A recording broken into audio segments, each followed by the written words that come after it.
ये आकाशवाणी रायपुर है। छत्तीसगढ़ी समाचार बुलेटिन के संग संध्या तिवारी की जय जोहार। अब सुनो आज के प्रमुख समाचार। छत्तीसगढ़ में अब जिला पंचायत में मिली गौण खनिज निधि के हिस्सा।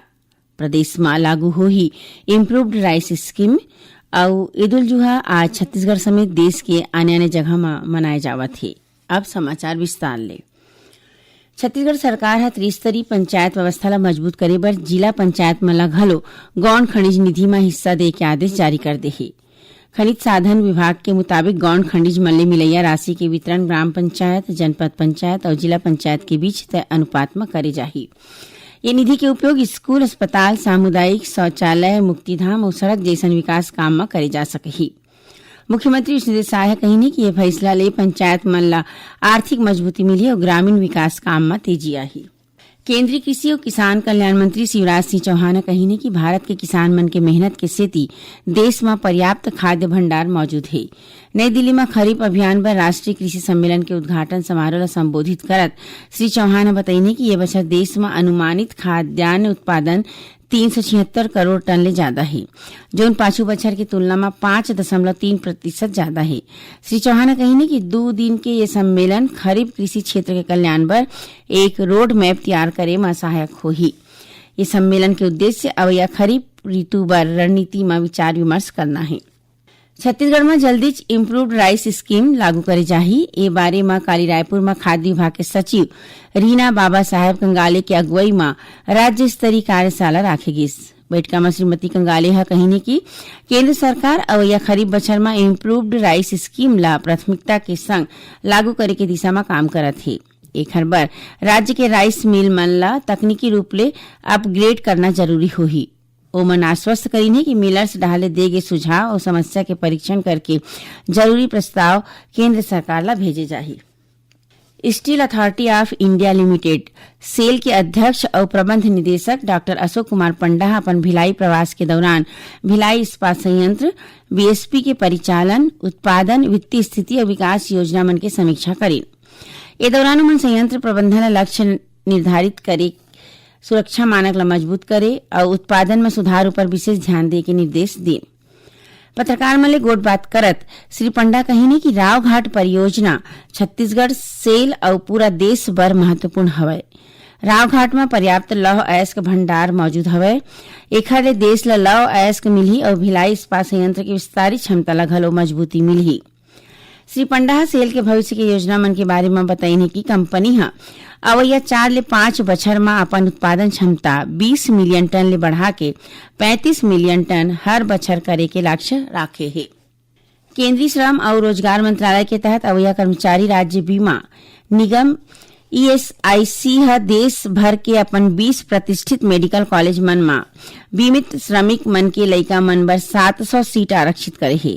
एक बर ऑनलाइन आवेदन करे के आखिरी तारीख 31 मई ले बढ़ा के 21 जून कर दी गई है। छत्तीसगढ़ के श्रमायुक्त कार्यालय के मुताबिक ये आरक्षित सीट में योग्य उम्मीदवार के चयन नीट यूजी परीक्षा के माध्यम ले करे जाही। केंद्रीय शिक्षा मंत्री धर्मेंद्र प्रधान विद्यार्थी मन ला आश्वस्त करे है कि केंद्रीय माध्यमिक शिक्षा बोर्ड CBSE डहर ले शुरू करेगे नवा ऑन स्क्रीन मार्किंग OSM प्रणाली ज्यादा पारदर्शिता सुनिश्चित करे के उद्देश्य ले एक प्रगतिशील साधन आए। श्री प्रधान नई दिल्ली में CBSE अधिकारी मन के संग बैठक के बाद ये बात कही। CBSE कक्षा 12वीं के परीक्षा के पुनर्मूल्यांकन पोर्टल में OSM प्रणाली में विसंगति और तकनीकी खराबी ला लेके श्री प्रधान स्वीकार करी है कि कुछ एक मुद्दा आगू आए है। ओमन विद्यार्थी मन ला आश्वासन दे है कि पुनर्मूल्यांकन के दौरान जम्मो शिकायत मन के समाधान करे जाही।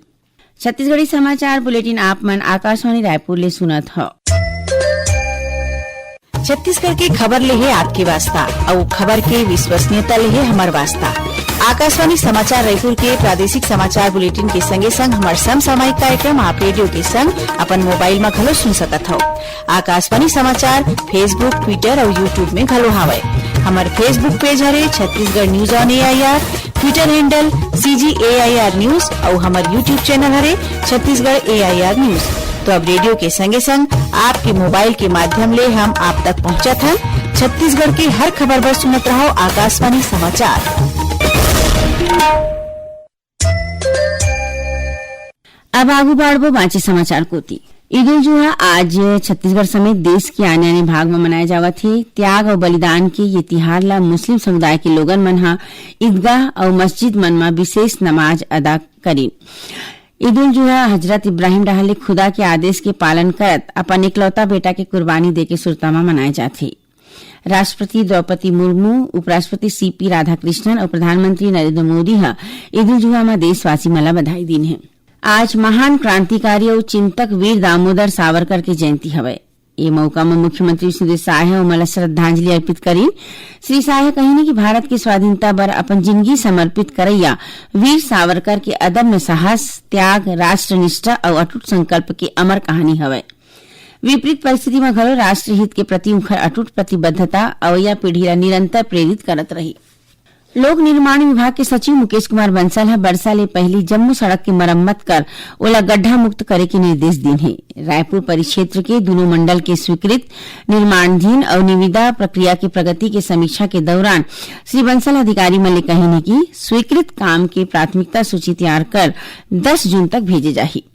ओमन निर्माण काम के गुणवत्ता के संगे संग समय सीमा में पूरा कर लेला कहीं संगे संग अनुविभागीय अधिकारी मन ला लेके प्रमुख अभियंता तक जम्मू अधिकारी मन ला हर मंगलवार मुख्यालय में रहे के घलो आदेश दी।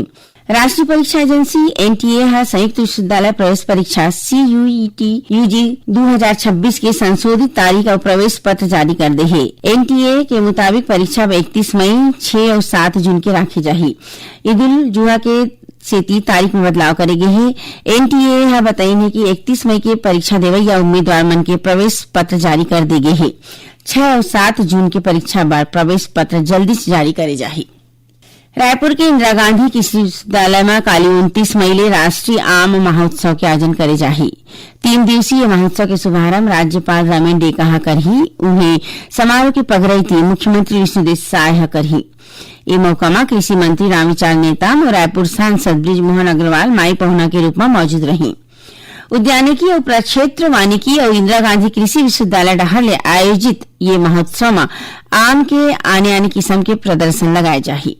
31 मई तक चलैया यह महोत्सव के दौरान आम उत्पादन के नवा तकनीक, प्रसंस्करण और विपणन संबंधी विषय ऊपर विशेषज्ञ डहर ले मार्गदर्शन दे जाही।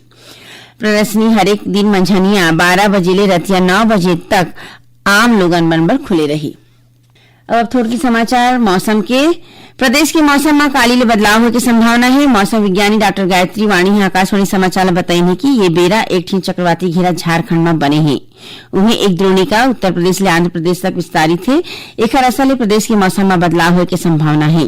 काली उत्तर छत्तीसगढ़ में 1-2 जगह में हवा गरेर और गरज चमक के संग वर्षा होने की संभावना है। उन्हें कुछ एक जगह में करा गिर सकत है। काली ले अवैया 4 दिन तक प्रदेश के अधिकतम तापमान में 2 ले 4 डिग्री सेल्सियस तक गिरावट संभावित है। आखिर में प्रमुख समाचार एक घाव फेर। छत्तीसगढ़ में अब जिला पंचायत मन ला मिली गौण खनिज निधि के हिस्सा। प्रदेश में लागू हुई इम्प्रूव्ड राइस स्कीम और ईद उल जुहा आज छत्तीसगढ़ समेत देश के आने आने जगह में मनाए जावत है। एक संग छत्तीसगढ़ी समाचार बुलेटिन यही सिरावत है। जय जोहार।